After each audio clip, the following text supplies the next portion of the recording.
When Anakin Skywalker became the famous Sith Lord we all know and fear, he desperately tried to get rid of any trace of his former self, believing it to be weak and inferior compared to his new dark side persona. What happened when the Force itself rebelled against Lord Vader and attempted to bring it back to the light side? Well, to understand how Darth Vader became a Jedi again, we first need to understand how he got into that position. Shortly after becoming a Sith Lord, Vader was tasked with one of his first missions, finding and killing a Jedi to take their lightsaber, and after successfully defeating the Jedi Master in Phila, that being to bleed his kyber crystal.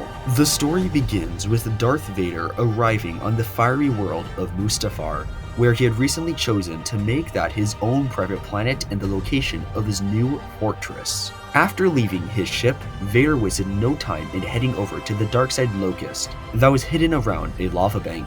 After going inside, he went straight towards the darkside altar that lay dormant, and this altar was previously used by multiple Sith Lords before and possibly after the rule of two. And once there, he immediately deconstructed the lightsaber, taking all of its components apart and laying them on the table. And there he removed the green kyber crystal from it. Looking at the green crystal in his hand, he took a moment and stared. After a few seconds, Vader took his first step of bleeding the kyber. Reaching out with the Force, Darth Vader used his power to feel the crystal's immense strength. This was evident for Vader, as even from afar he could feel the crystal's power emanating from it. But as he poured more of his hatred into the crystal, Vader was suddenly thrown back as the kyber rebelled against his forceful control. The plasma energy was so powerful it sent Vader crashing into a nearby wall. After regaining focus, something shifted within Vader, a profound, undeniable change. He opened his eyes, a now vivid blue, and he opened them wide with horror as a weight of all he had done bore down on him.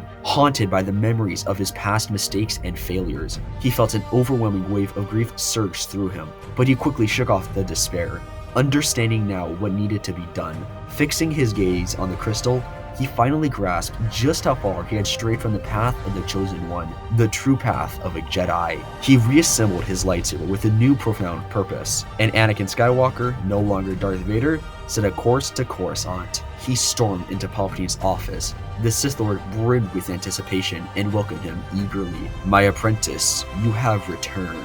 Were you successful in your quest?" With a calm yet determined expression, Anakin simply replied with, "I was." The Emperor's eyes gleamed with excitement as he commanded, "Show me. I would see your blade." He waited to witness the familiar red glow, the true mark of a Sith.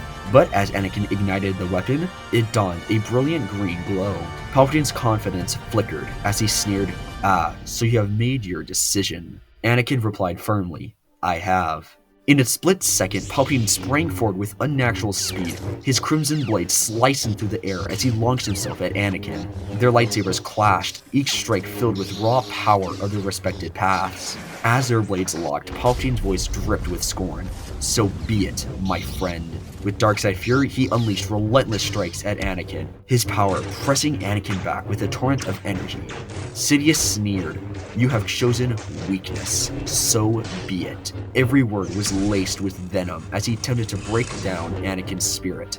And finally, he said his decision was such a waste. But Anakin's resolve remained unshaken. Summoning his strength, he cut through Sidious' defenses, landing a final, decisive blow. As the Sith Lord fell, Anakin stood over him, victorious. As he walked away, he muttered to his fallen master, "I agree."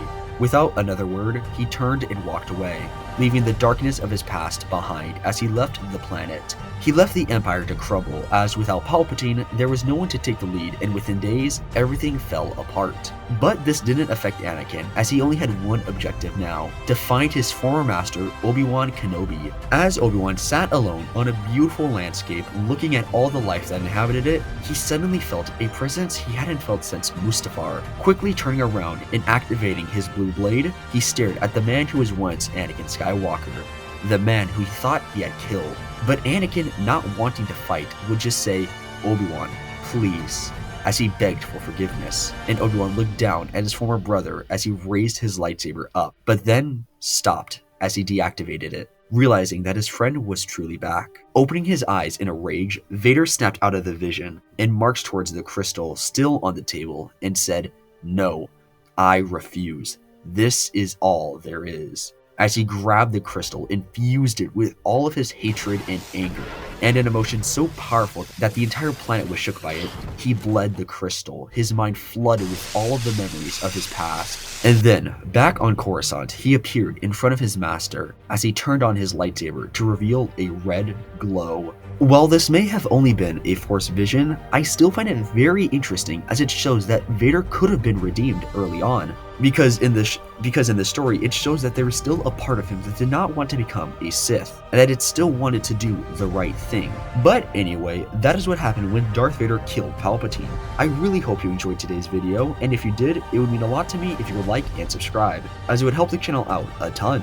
Also, if you did enjoy today's video and want to watch another one, make sure to click on screen now. And with that, my fellow Star Wars nerds, may the Force be with you.